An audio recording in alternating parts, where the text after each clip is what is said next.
Hot yoga problems. Oh yeah, I got them.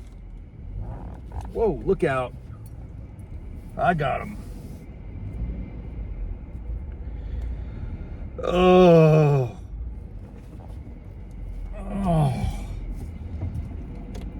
That was pretty good class today, man. They don't mess around. But here's the thing. It is a problem. Because things mess up my vibe, my flow, my schedule, my rhythm. We have reached that week of the year that some people call the dead week. I don't like that. There are no dead weeks, my friends. There's only live weeks, activity weeks, action weeks. Actually, for anyone out there that thinks it's a dead week, I'm gonna run laps around you, man. I'm gonna run laps around all of you, just sitting around, lounging, chilling, not being productive, not chasing your dreams, doing things you wanna do, just sitting around because you've said because someone told you it was a dead week. So I'm just gonna sit around. That's great, good for that, good for you. Hey man, I'm actually cool with it. I respect it. It's just not my jam. I take dead weeks and I lift it up. I make it the most productive week of the year. That's an exaggeration, but I try. At least I think about it and I try to take action on it. But the bottom line is, let's say this is a dead week. Certainly the world presents itself as though it's a dead week. Things are slowing down. Work is, winding up. It's the end of the year. With very rare exceptions, I think a lot of things are just kind of like chilling. It's really like a 2-week period around the Christmas to New Year's window. That's only a week, but that's like a week. Here we got a Christmas is on Wednesday, New Year's is on Wednesday. You might as well just say those 2 weeks are the dead weeks. You only get 52 weeks a year. You're gonna say 2 of those are just dead? Get out of here, man. Those are gonna be extraordinary weeks. I'm gonna do a lot. I'm gonna accomplish a lot. I don't know what that means yet, but I'm going to. As it relates to the hot yoga situation, my yogi friends, we must acknowledge that even as the world presents itself in a state of death, right? Like, we're just gonna chill, we're gonna relax. That's not what I'm doing. But it's hard, you gotta adapt, because I can't force the world to adjust to my desires. I would have loved to have had a 6 a.m. class, just like any other Monday. But no.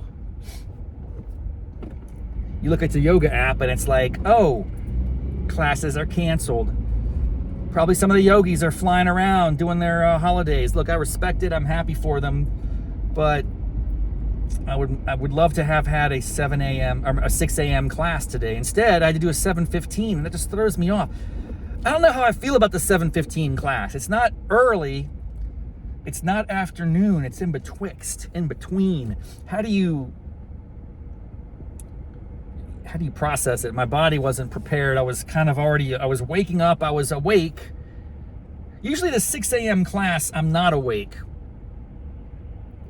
I'm still, it might be a good 30 minutes into the class before I actually come around to the reality that I'm in a hot yoga studio.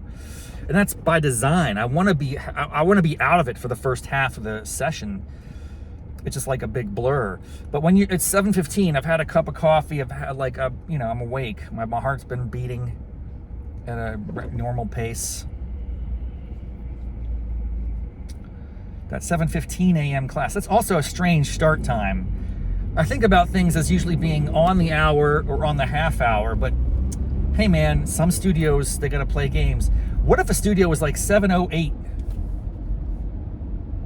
That'd be kind of interesting, just to see how it messes with people. I'm gonna sneeze. It's a sneeze coming on, but then the yawn overcame the sneeze. Have you ever had that?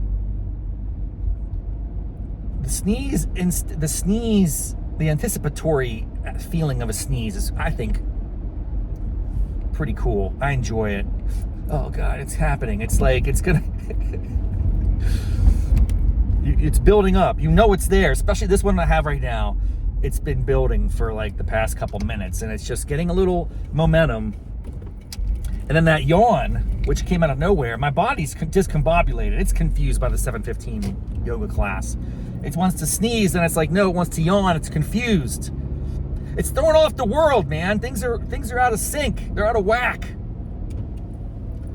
Here's the other thing that's a challenge. I'm getting ready to go on a little hiatus, like a little vacay, R&R, see some family.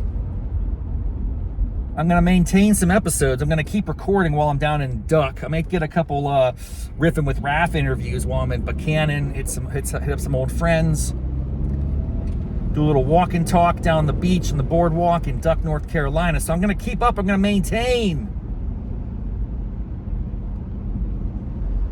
But will I be able to maintain my yoga practice? I don't know how Hot Yoga Problems is going to persist over the next, say, 5 days or so.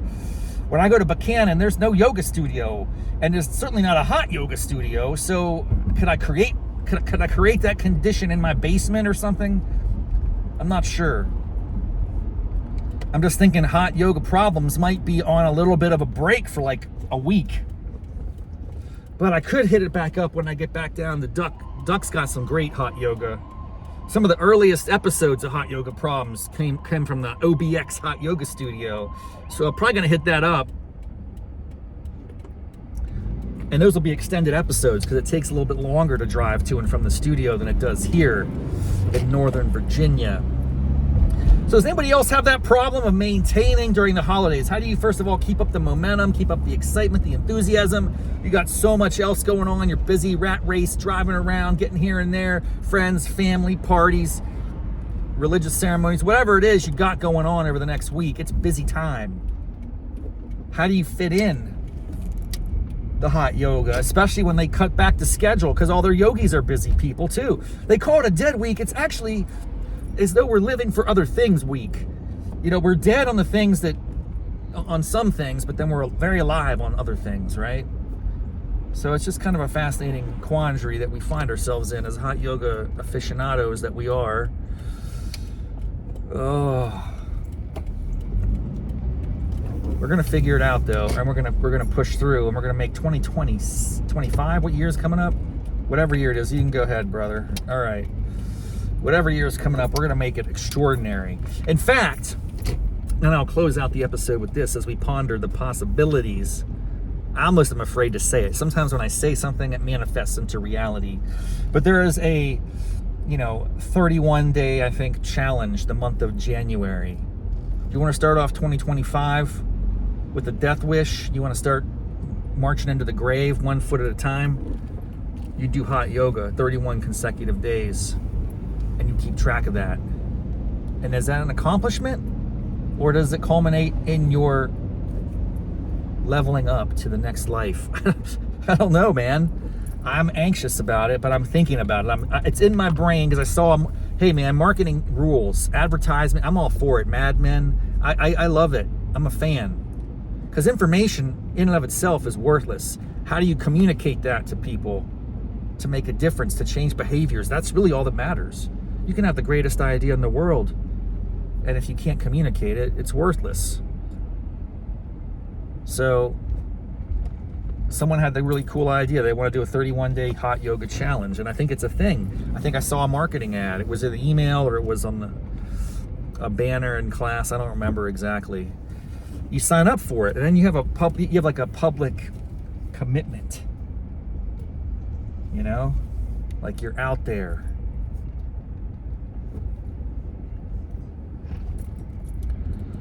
You put yourself out there. For me, 31 consecutive days of hot yoga. The reason to do it is to start off 2025 is going to be a monster year. I have so many exciting plans. We're going to take Raff's Brain podcast to the next level. I'm going to get my niece Lindsay involved, potentially helping me slice and dice the content, get it out. I'm going to get more intentional about the things that I do on the channel. It's very exciting. Hot Yoga Problems is going to continue. I got to get a little bit more focused, I think, and bring people more into other aspects of the situation. Like I might be getting a new yoga mat. How do I go about that process? I might need to get some new towels. Yes, this is a thing. Yoga towels that go on top of the mat. That's a very important part of the practice. Other things like mint flavor, smelly stuff. What's it called? You dab it on your wrist. It's not perfume, guys. Please, let's not call it perfume. I'm not wearing perfume, but I do like having that eucalyptus. It opens up the passageways, lets you breathe really fully. There's some things I might go off the rails with here in 2025 and bring you into the loop on the podcast, bring you along for the ride. The biggest one would be that 31 days of hot yoga. Should I do it? What do you think? Leave a comment. Let me know. Reach out. Hit up the show. I got a phone number in the show notes. If you want to call, leave a message. Get your thoughts on it. I'd love to hear you. I don't know the number off the top of my head, but it's in the show notes. Hit me up, and we'll see where it goes. But I'm excited to end this year. It's been a pretty rough year. I'm not gonna get down into that right now. All I will say is, I had a good session today. It's tough keeping up the practice over the next couple weeks because it's allegedly the dead weeks, but I don't believe in dead weeks, my friends. No dead weeks, no dead days, no dead hours, no dead minutes. Every life needs to be squeezed to the fullest. Get everything you possibly can out of it, man. Don't believe in that dead week stuff. You can relax, you can chill, have a good time. Just understand, time is scarce. So get to work, do what you want to do, enjoy it, have a great holiday. Hot Yoga Problems will return bigger, better than ever. We'll see how that goes. All right. Until then, my yogi friends across the land, namaste, mofos.